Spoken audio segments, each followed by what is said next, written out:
Welcome to your FileRight Immigration News Update. I'm Sergio Avila. Let's get you caught up. The United States Citizenship and Immigration Services has announced they're putting together a team to investigate immigrants who have obtained citizenship through naturalization. USCIS Director L. Francis Cisna told the Associated Press his agency is hiring dozens of lawyers and immigration officers to review cases of immigrants they believe were ordered deported but used fake identities to get green cards and subsequently U.S. citizenship. According to Cisna, the USCIS is expected to have the new team up and running in the Los Angeles area sometime next year, and the new office will be funded through existing USCIS fees.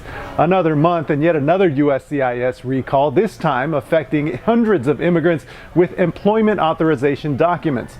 According to the USCIS, 800 immigrants who were sent EADs were sent cards that had an error on them. Their last name and first name was transposed on the cards.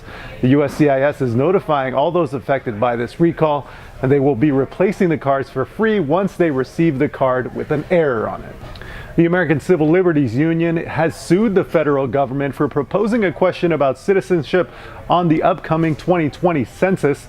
The Trump administration says including a citizenship question on the census would help discover potential voter rights violations. But opponents say the citizenship question does nothing but intimidate immigrants and may lead to fewer responses to the census. The U.S. House of Representatives took another stab at immigration reform in June, and they couldn't seal the deal.